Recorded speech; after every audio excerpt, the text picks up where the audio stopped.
इस वक्त मौजूद हैं हम दिल्ली के तिलक नगर इलाके में, जहां मतदाता केंद्र है, जहां पर यूनाइटेड सिख यूनियन का ऑफिस बना हुआ है, कार्यालय बना हुआ है, जहां से अफ़गान से आए हुए 400 लोगों का इलाज के साथ साथ रहने सहने का बंदोबस्त किया जा रहा है। साथ ही हम आपको बता, सिख यूनाइटेड के जो डायरेक्टर हैं परविंदर सिंह जी, वो हमारे साथ हैं। आइए हम उनसे बात करते हैं कि क्या क्या सुविधाएं दे रहे हैं और किस प्रकार से उन लोगों को यहाँ पर लाया गया है जो अफ़गान से आए हैं।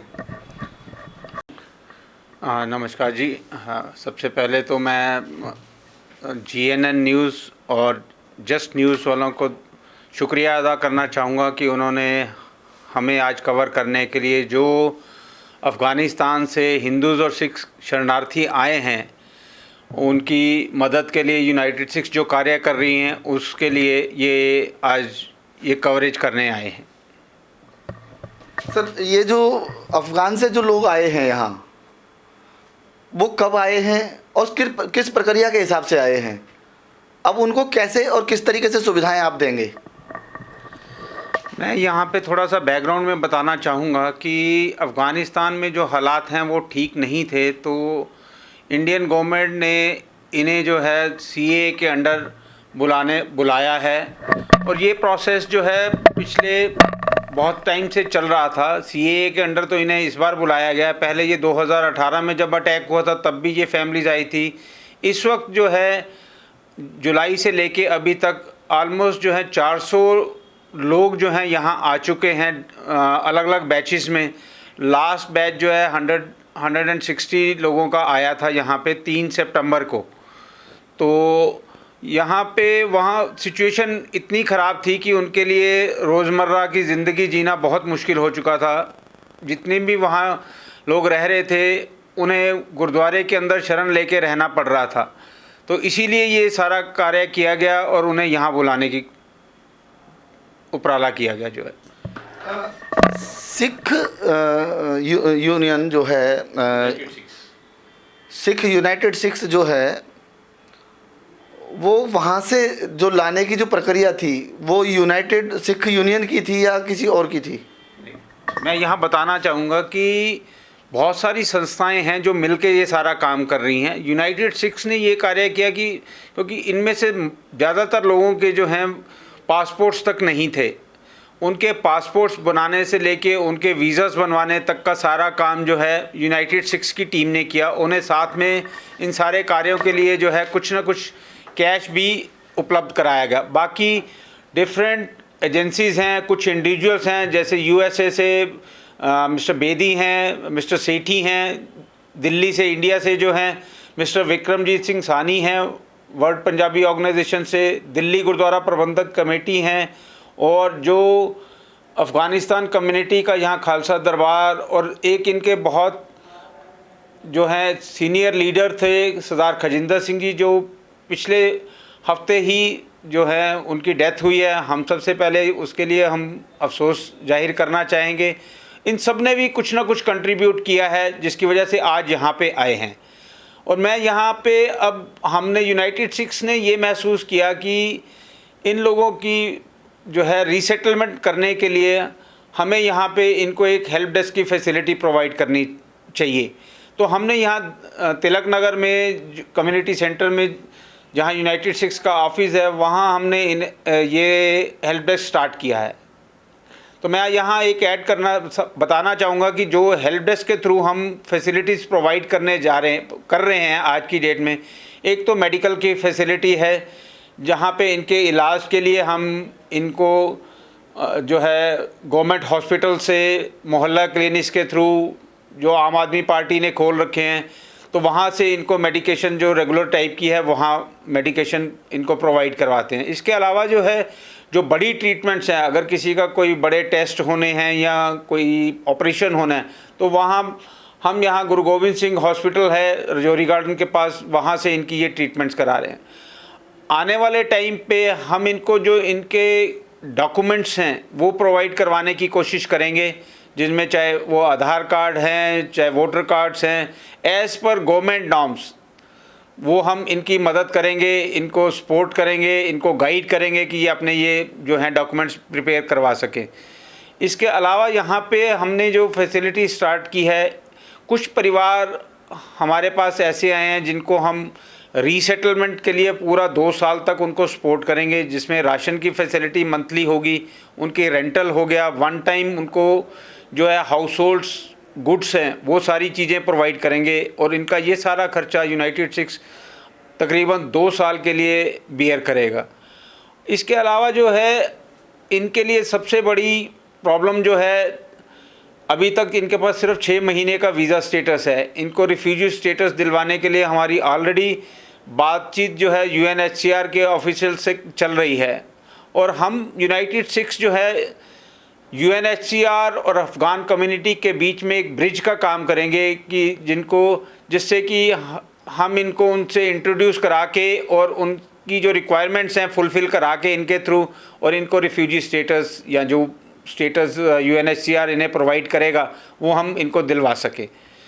तो इस सारे प्रक्रिया में जो है सभी ऑर्गेनाइजेशन अपना थोड़ा बहुत कंट्रीब्यूट कर रही हैं, तो उन सब का भी हम यहाँ धन्यवाद करना चाहेंगे। यूनाइटेड सिक्स जो यूनियन है उसने सभी संगठनों से मिलकर अफ़गान के इन लोगों की मदद करने की जो बीड़ा उठाया है। साथ में मैं जानना चाहता हूं कि क्या केंद्र सरकार या दिल्ली सरकार भी इनमें अपना योगदान दे रही है या नहीं?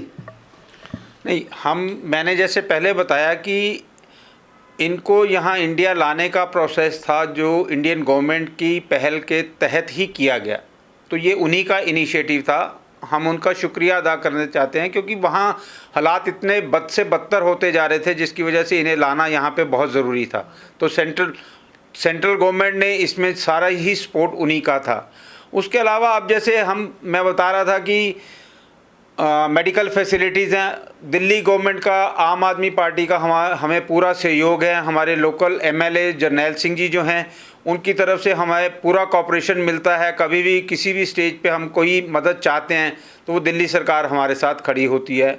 मैं यहाँ एक छोटा सा इंसिडेंट कोट करना चाहता हूँ कि ये एक लाइव एग्जांपल है कि कैसे सब लोग मिल के काम कर सकते हैं अगर किसी को हमने रीसेटल करना है या उनकी कोई सेवा करनी है। 3 सितंबर को लास्ट जो बैच आया था अफ़गानिस्तान से, उसमें से 7 सितंबर को एक छोटे से बच्चे की तबीयत ज़्यादा ख़राब हो गई और उसे राम मनोहर लोहिया हॉस्पिटल में एडमिट कराया गया। पर 7 तारीख से लेके 8 तारीख शाम तक उसकी हालात में कोई सुधार नहीं हुआ, जिसकी वजह से उनके परिवार ने और जो अफ़गानिस्तान से सिख कम्युनिटी के लीडर आए थे सरदार सुरबीर सिंह, उन्होंने हमें अप्रोच किया। उन्होंने कहा कि ऐसे एक बच्चे की तबीयत ख़राब है और यहाँ पे हालात ठीक नहीं है, तो हमारे लिए मुश्किल हो रही है, आप हमें बताएं कि कैसे आगे इसको इलाज किया जा सकता है। तो मैं पर्सनली वहाँ पे गया और अपनी टीम, हमारे जो हैं मेरे साथ यहाँ पे डायरेक्टर एक सरदार प्रीतम सिंह जी हैं, हम दोनों ने वहाँ पे जाके पूरी सिचुएशन असेस की और हमें लगा कि नहीं, अगर बच्चा यहाँ पे रहेगा तो उसके सर्वाइवल के चांसेस बहुत नेग्लिजिबल हैं। तो हमने अपने हेड ऑफिस और सबसे टीम ने पूरा डिस्कस किया और हमने उसी दिन रात को 10:30-11 बजे उस बच्चे को राम मनोहर लोहिया हॉस्पिटल से ले जाके मणिपाल हॉस्पिटल द्वारका में एडमिट कराया। उस बच्चे की कंडीशन इतनी सीवियर ख़राब थी कि उसे इमीडिएटली आईसीयू और वेंटिलेटर फैसिलिटी रिक्वायर्ड थी। गवर्नमेंट के हॉस्पिटल के प्रोटोकॉल्स की वजह से उसको वहाँ आईसीयू और वेंटिलेटर नहीं प्रोवाइड किया जा सकता था जब तक कि उसका कोविड रिज़ल्ट नहीं आता। तो इसमें टाइम लैप्स होता है, इसलिए हमने ये डिसीज़न लिया।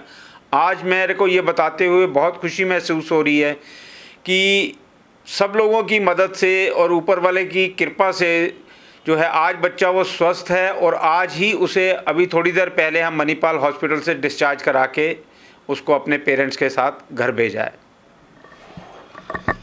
दोस्तों, कहा गया है कि वक्त वक्त की बात हो तो बलवान, वीलन लूटी गोपियाँ वही अर्जुन वही बाण। तो एक समय आ गया है कि यूनाइटेड सिख यूनियन भी खड़ी हुई है अनेकों संस्थाओं के साथ, और जो विदेशों में फंसे हुए हैं हिंदू भाई, CAA कानून के तहत उनको बुलाया जा रहा है। CAA कानून के तहत उनको बुलाया जा रहा है और भारत में अब उन्हें जगह भी दी जाएगी, उनका इलाज भी कराया जा रहा है। जैसा कि दिल्ली में जैसा कि दिल्ली में यूनाइटेड सिख डायरेक्टर परविंदर सिंह जी ने बताया कि वो 400 लोगों का खाने से लेकर दवाइयों तक पूरा इंतज़ाम कर रहे हैं। रकाबगंज गुरुद्वारा, बंगला साहिब गुरुद्वारा, मोती बाग गुरुद्वारा, तीनों गुरुद्वारों में उनको जगह दी गई है। साथ ही कोशिश की जा रही है कि आने वाले समय में उनको घर वगैरह भी दिया जाएगा। लेकिन यहाँ पर एक बात आ जाती है सर कि ये 400 लोग अफ़गान से आए हैं, इनकी सहायता तो आपने कर ली, लेकिन और भी कई देश होंगे जहाँ पर हमारे हिंदुस्तानी भाई फंसे हुए हैं, उनके लिए क्या प्रक्रिया आगे के लिए है आपकी? हाँ, मैं यहाँ पे बताना चाहूँगा कि जहाँ पे भी हमें कुछ ऐसी सिचुएशन पता लगती है, कोई हमें अप्रोच करता है, तो हम वहाँ से उन्हें निकालने की पूरी कोशिश करते हैं। जैसे यहीं पे बता दें कि कुछ लोग ऐसे हैं जो लोग यहाँ से कनाडा और यूएसए मूव करना चाहते हैं, और एक दो फैमिलीज़ हमें वहाँ से ऐसी थी कि जो यहाँ ना आके उनके कुछ रिलेटिव्स और उनकी फैमिलीज़ जो है यूएसए के पास कोस्टा रिका जगह है जहाँ पे वो रह रहे हैं, तो हमने वो भी कोशिश कर रहे हैं कि उनको वहाँ का वीज़ा फैसिलिटीज़ हम प्रोवाइड कर सकें और वो वहाँ मूव करें। हमारी हमने लीगल टीम्स हायर की हुई हैं और जो है लीगल फॉर्म्स हायर किए हुए हैं जो इमिग्रेशन डिपार्टमेंट्स के साथ मिलके इन्हें कनाडा और बाकी कंट्रीज़ में जो है एज ए रिफ्यूजी और एज ए सिटीज़न वहाँ भेजने की भी हमारी कोशिश है, क्योंकि इन लोगों के बहुत सारे परिवारों के family members already in countries में रह रहे हैं। वो भी हमारी कोशिश है कि वहाँ पे हम इनको भेज पाएँ, तो हम इन्हें ज़रूर कोशिश करेंगे कि वहाँ इनको भेजा जा सके। यहाँ कहीं ना कहीं लगता है कि गुरु नानक जी की बात सत्य हो रही है। 1.25 लाख ते एक रड़ामा तागोबिंद सिंह नाम धरावा। ये जो काम है बहुत ही उत्कृष्ट कार्य है, इसके करने के लिए बड़ी हिम्मत चाहिए होती है। जो यूनाइटेड सिख के संगठन ने, उनके सभी कार्यकर्ताओं ने और उनके डायरेक्टर व अध्यक्ष ने मिलकर इस काम को अंजाम दिया है और आगे भी इनकी भरपूर कोशिशें होती रहेंगी। कैमरा पर्सन ऋषिपाल चौधरी के साथ ओमपाल प्रसाद, GNN न्यूज़, दिल्ली।